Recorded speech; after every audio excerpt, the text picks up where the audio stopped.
예수님의 복음을 증거하시기 6개월 전에 세례 요한이 먼저 나와서 우리 주님께서 가시는 길을 예비했습니다. 어느 날 세례 요한이 로마에 잡히게 됐습니다. 감옥에 들어갔죠. 예수님이 활동을 시작을 본격적으로 하신 것은 세례 요한이 감옥에 들어간 그 이후부터 우리 주님께서 실질적으로 활동을 하신 겁니다. 세례 요한도 활동하고 주님도 활동하고 그러면 좋을 것 같잖아요. 그런데 실질적으로 주님이 세례 요한이 감옥에 들어가서 조용히 있을 때 드디어 주님께서 활동을 하셨다. 그것을 성경이 가르쳐 줍니다. 이제는 예수님의 시대가 된 거죠. 예수님의 시대가 되면서 주님께서 그동안 생각지도 못한 독특한 말씀을 오늘 이 본문에서 하신 거예요. 주님이 하시는 말씀은 전혀 예상하지 못한 말씀이 아니겠습니까? 주님이 세례 요한의 때부터 지금까지 천국은 침노를 당한다. 천국을 침노해서 뺏는 것이다. 이렇게 말씀을 하신 거예요. 그런 이러한 개념은 구약 시대에 없었어요. 이스라엘 사람들이 자기들은 아브라함과 이삭과 야곱의 후손으로서 우리는 구원을 받는 것이지 다 이런 생각을 하고 있었는데 갑자기 주님께서 하시는 말씀이 아니 천국을 침노해라. 천국을 빼앗아라. 빼앗는 자만이 뺏을 수 있고 침노하는 자만이 천국을 소유할 수 있다. 이러니까 당시로서는 충격적인 그런 얘기입니다. 이게 도대체 무슨 말인가? 이 말씀에 대해서 이스라엘 사람들이 굉장히 고민을 많이 했을 거라고 생각해요. 단순하게 여기 이렇게 말씀이 기록되어졌다고 그러나 보다 하는 것이 아니고 지금까지 이스라엘 사람들은 이런 생각을 가져본 적이 없어요. 자기들이 아브라함과 이삭과 야곱의 후손이니까 아니 저절로 이렇게 구원을 받는 것인데 아니 무슨 갑자기 천국을 너희가 침노하라. 너희가 천국을 침노해서 그리고 뺏어라. 그래야 너희의 것이 된다. 만일에 너희들이 침노하지 않으면 너희들이 만일에 천국을 빼앗을 의사가 없다고 하면 천국은 너희의 것이 아니다. 이런 말씀을 아주 충격적으로 하셨다고 볼 수가 있습니다. 이것은 온 세상을 확 뒤집어버리는 그런 말씀이죠. 지금까지의 모든 종교를 한순간에 이 말 한마디로 확 뒤집어버린 거죠. 구약교회를 확 뒤집어버린 거예요. 왜 구약교회에 속해 있는 사람들이 예수님을 싫어했겠습니까? 자기들이 지금까지 행해오고 지금까지 옳다고 생각했던 것을 한순간에 뒤집어버리니까 우리 주님을 거부하고 싫어하고 이렇게 했었다는 것이죠.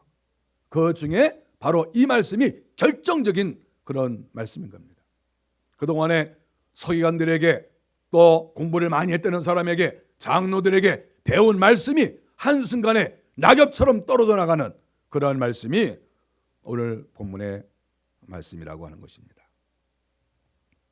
우리 주님께서 천국을 침노하는 자가 빼앗는다고 말씀을 하셨는데 천국이라고 하는 것은 어떤 곳입니까? 천국은 하나님이 통치하시는 나라입니다. 하나님이 통치하시고 하나님이 계시는 곳이죠. 하나님이 주인입니다.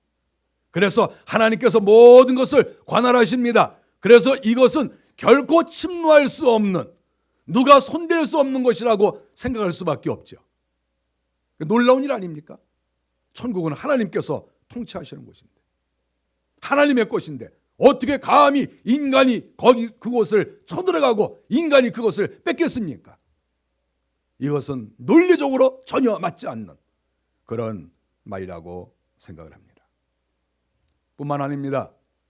하나님을 믿는 사람들의 마음속에는 우리는 평화를 사랑하고 우리는 서로 화목해야 된다. 이런 마음들을 누구나가 다 가지고 있습니다. 사실 기독교의 덕목 가운데 가장 중요한 덕목은 화평입니다. 우리 기독교에서 이거 가장 중요한 것이죠. 화평, 서로 다투지 아니하고 싸우지 아니하고 전쟁하지 않고 분쟁하지 않고 은혜스럽게.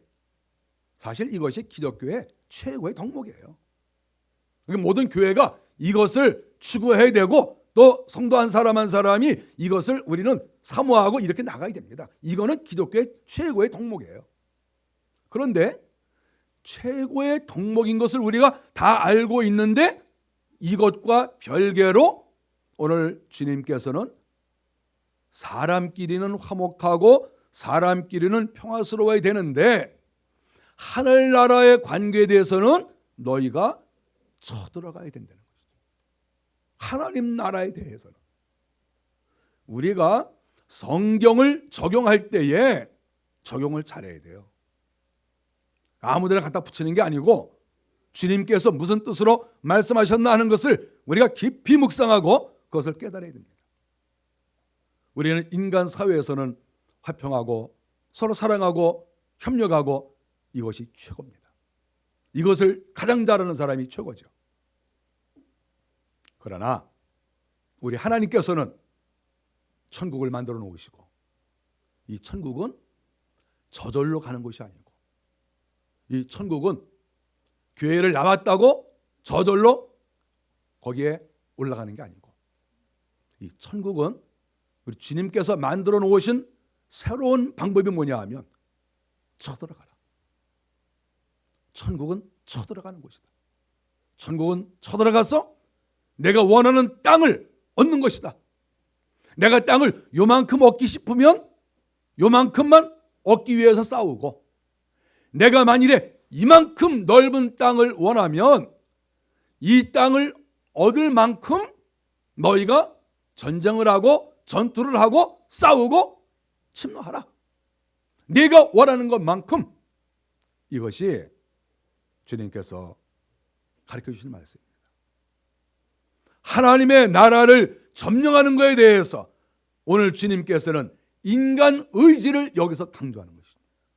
인간의 의지.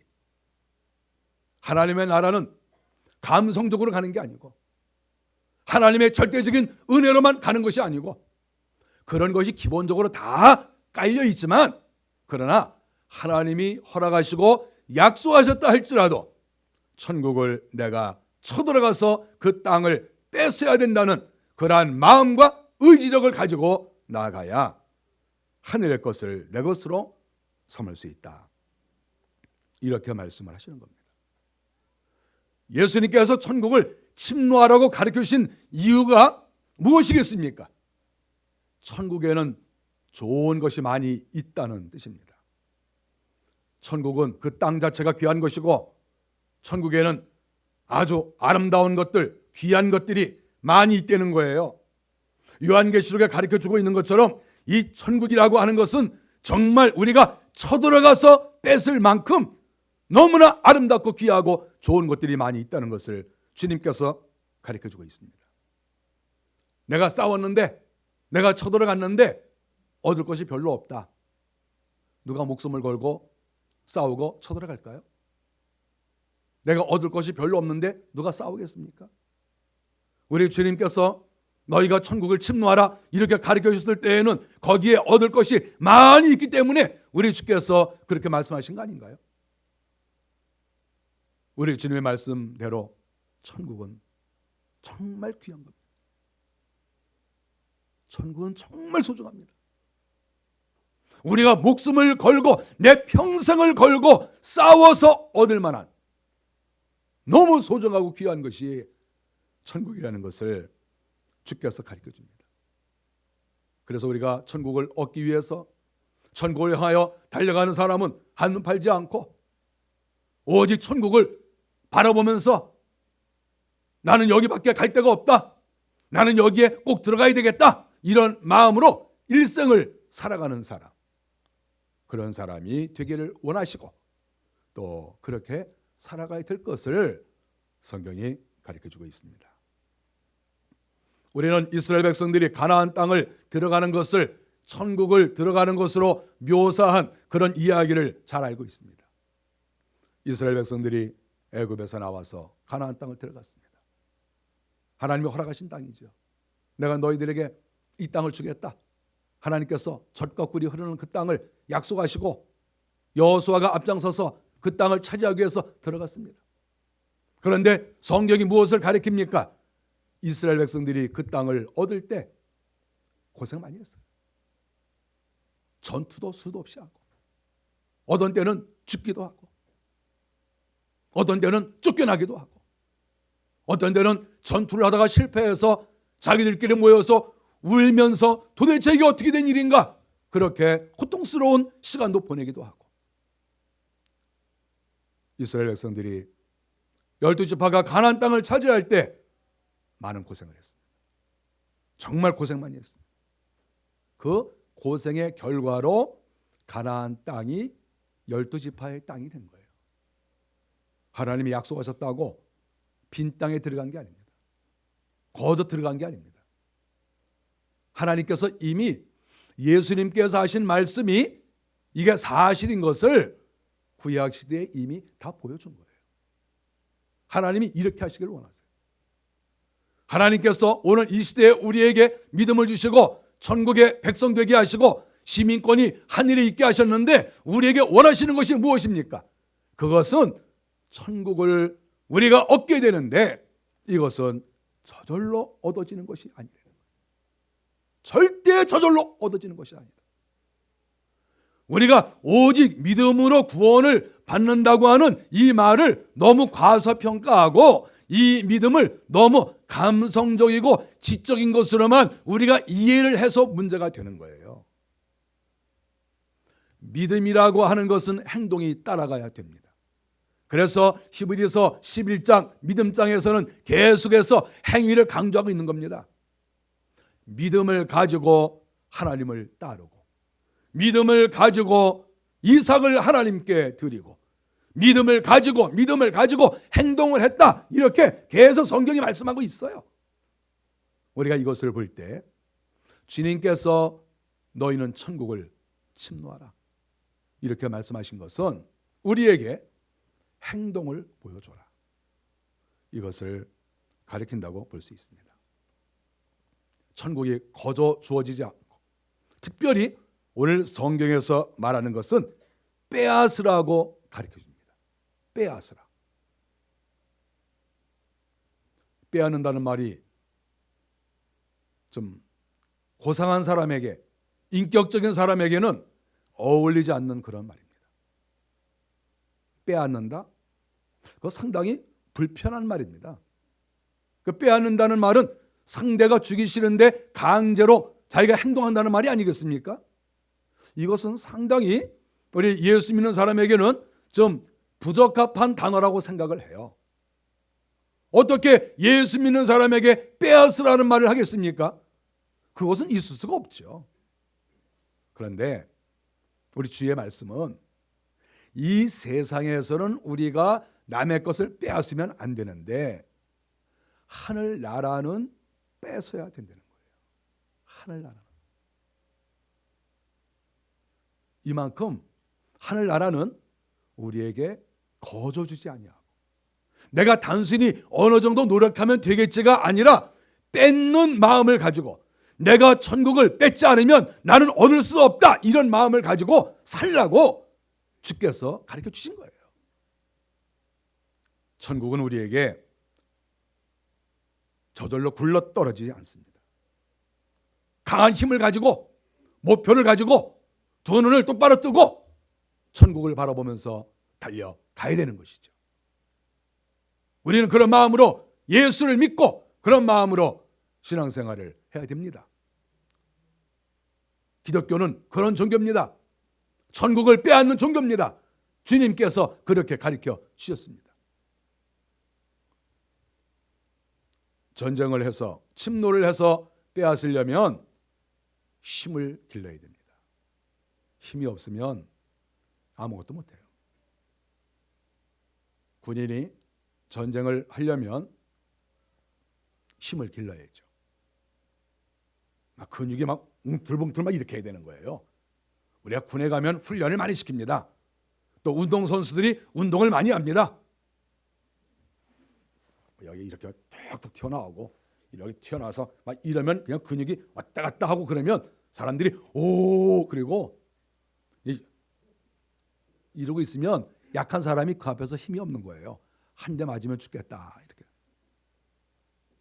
특별히 전쟁을 많이 해야 되는 남자들은 남자 세계는 이렇게 하는 거예요. 우리 어렸을 때도 초등학교 다닐 때도 친구들 모이면 뭐 합니까? 우리 남자 아이들 팔 딱 걷어붙이고 딱 야 네가 크냐 내가 크냐 재보고 줄자로 재보고 서로 재봅니다. 그 왜 그렇습니까? 남자아이들 이게 세야 세상을 살아가고 이게 세야 뭘 뺏고 또 나를 지키는 거예요. 이게 튼튼해야 되는 게 우리가 천국을 침노하고 천국을 뺏기 위해서는 우리가 힘을 길러야 되는 것이죠. 살도 필요합니다.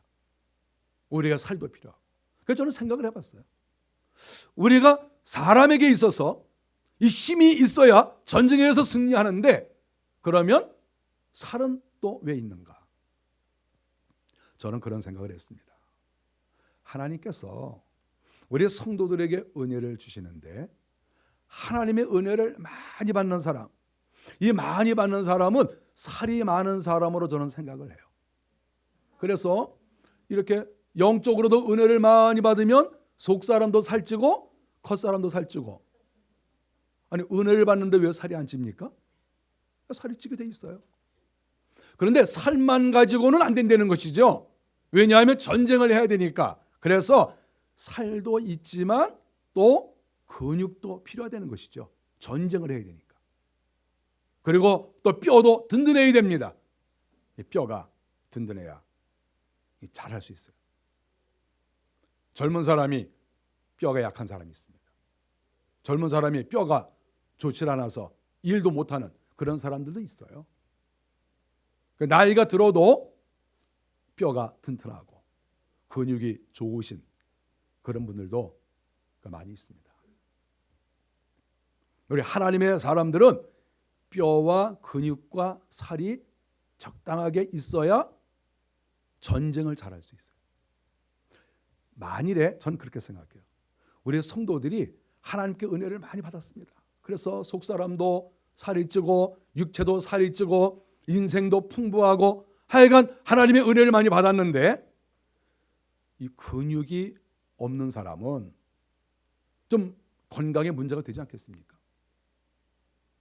전쟁을 하면 전쟁을 할 수도 없고 만일에 피란을 가야 되면 도망도 못 가요. 도망을 가려도 좀 뛰어가야 될 거 아닙니까? 이렇게. 그런데 어떻게 뛰어갑니까? 뭐라도 이렇게 짐이라도 하나 지고 가야 되는데 근육이 없으면 그 짐도 못 져요. 그러니까 하나님의 충만한 은혜를 받고 일하지 않은 사람은 살밖에 없는 사람이라고 생각할 수가 있어요. 근육이라고 하는 것은 결국은 충성하는 것이고 일하는 거예요. 결국 근육은 주의 나라를 위해서 영적으로 훈련하고 주의 나라를 위해서 애쓰고 수고하는 것입니다. 근육이라고 하는 것은 애쓰지 않으면 생길 수가 없어요. 열심히 움직이고 또 훈련하고 이렇게 해야 근육이 점점 우리 몸에 알맞게 들어오는 것이고 생기는 것이고 균형 잡힌 성도가 되는 것입니다.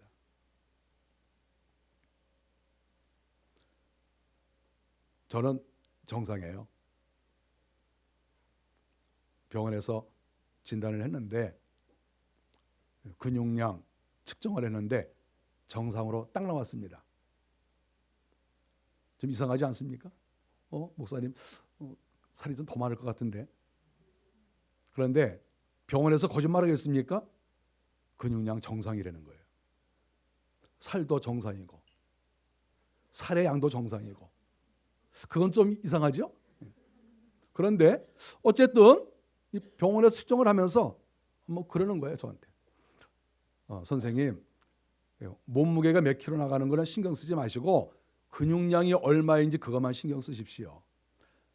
살이 안 빠질 것 같으니까 그런 얘기를 했으리라고 생각은 하지만 그래도 어쨌든 그분이 볼 때에는 근육량이 많으면 문제는 없다 이렇게 생각을 한 거예요.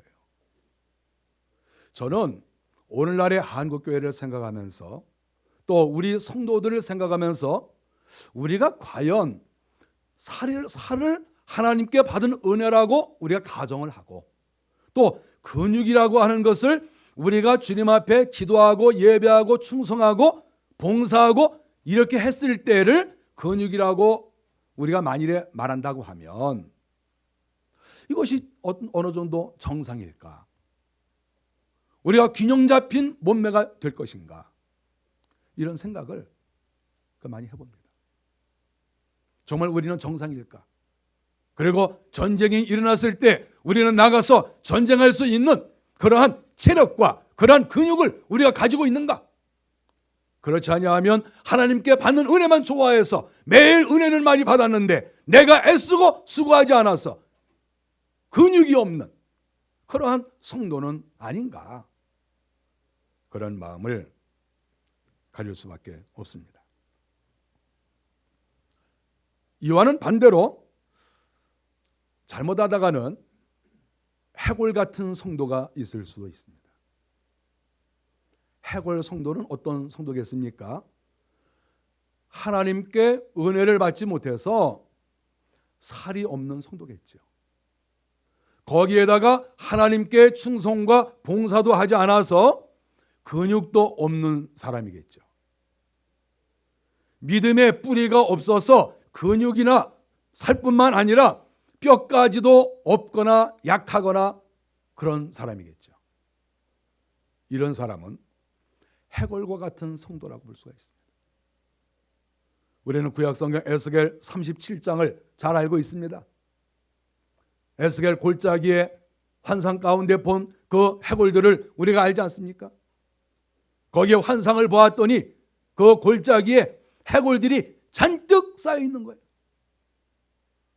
사람은 사람인데 살도 없고 근육도 없는, 혈관도 없는 그런 사람들이 골짜기에 쌓여 있는 거예요. 나중에 하나님께서 은혜를 주시니까 거기에 살이 붙고 또 근육이 붙어서 결국 살아나는 환상을 에스겔이 보았습니다. 저는 구약 성경을 보면서 하나님께서 해골 같은 성도가 있다는 것을 가르쳐 주었다고 저는 생각합니다. 성도 가운데에는 은혜도 없고 하나님 앞에 충성도 하지 않은 해골 같은 성도가 있다고 하나님께서 말씀하고 있습니다. 어떤 성도는 은혜는 많이 받았는데 일하지 않은, 봉사하지 않은 살만 있는 그런 성도가 있다는 것을 가르쳐주고 있습니다. 하나님께서 원하시는 천국을 침노해서 천국을 뺏을 수 있는 그러한 성도, 하나님께 은혜를 받아서 살도 있고 열심히 훈련하고 충성해서 근육도 또 알맞게 있고 성경을 잘 알고 진리의 말씀에 굳게 서서 뼈도 든든하게 서 있는 모든 것을 볼 때 너무나 합당하고 균형을 갖춘 그런 사람도 교회 안에 있다고 하는 것입니다. 저는 새해를 시작하면서 우리 성도들에게 오늘 본문의 말씀을 증거합니다. 앞으로 1년을 살아야 되는데 우리가 먼저는 하나님께 은혜를 많이 받아야 돼요. 설교를 통해서 은혜를 받고 성경 공부를 통해서 은혜를 받고 또 내가 기도하고 예배하면서 하나님께 은혜를 많이 받아야 돼요. 은혜를 받아서 내 속사람이 살을 찌우고 또 내 육체가 살을 찌우는 이러한 일이 먼저 필요합니다. 목사가 책임이 크죠. 성도들이 신앙생활을 잘하는 것은 목사가 잘 도와드린 것이고 성도들이 신앙생활을 열심히 하지 않으면 목사가 잘 못 도와드린 것이지요. 그러니까 목사는 그 부분에 대해서 책임감을 느끼죠. 우리 교회 성도들이 하나님의 은혜를 많이 받는 정말 살이 통통 찐 속사람과 육체가 정말 아름다운 그런 성도가 먼저 되어야 됩니다. 이게 첫 번째예요. 두 번째는 첫 번째는 목사가 도와줘야 되지만 두 번째는 본인이 더 열심히 해야 되죠. 내가 하나님 앞에 기도하고 충성하고 봉사하고 주의 나라를 위해서 힘을 쏟고 이렇게 해서 내 근육을 키워나가는, 정말 근육이 탄탄한, 전쟁이 났을 때에도 얼마든지 쫓아가서 전쟁을 할 수 있는 바로 그러한 우리 성도들이 되어야 되겠다, 이런 마음을 갖습니다. 하나님의 나라는 저 하늘에도 있지만 이 땅에도 있습니다. 죽어서 가는 곳은 저 하늘나라 천국이고, 살아서도 우리는 하늘나라를 체험할 수 있어요. 살아서도. 내가 이 땅에서 살고 있지만 주님을 바라보고 주님 앞에 기도하고 마음을 드리고 헌신하면 하나님의 나라가 이 땅에서도 이루어지는 거예요. 우리 가정에서도 이루어지고, 우리의 기업에서도 이루어지고, 우리 교회와 나라에서도 하나님의 나라가 이루어집니다. 여러분이 금년 1년 동안 은혜를 많이 받으십시오. 하나님께 은혜를 많이 받으세요. 목사가 도와드리겠습니다. 은혜 많이 받으시고, 또 주님 앞에 마음을 다해서 충성하셔서 균형 잡힌 성도, 우리 주님께서 천국을 침노하라 그랬을 때, 그래 내가 천국을 침노했구나, 내가 정말 천국을 빼앗았구나, 이렇게 칭찬하시고 인정하실 만한 우리 교회 성도들이 다 되시기를 주의 이름으로 간절히 바랍니다. 기도하겠습니다.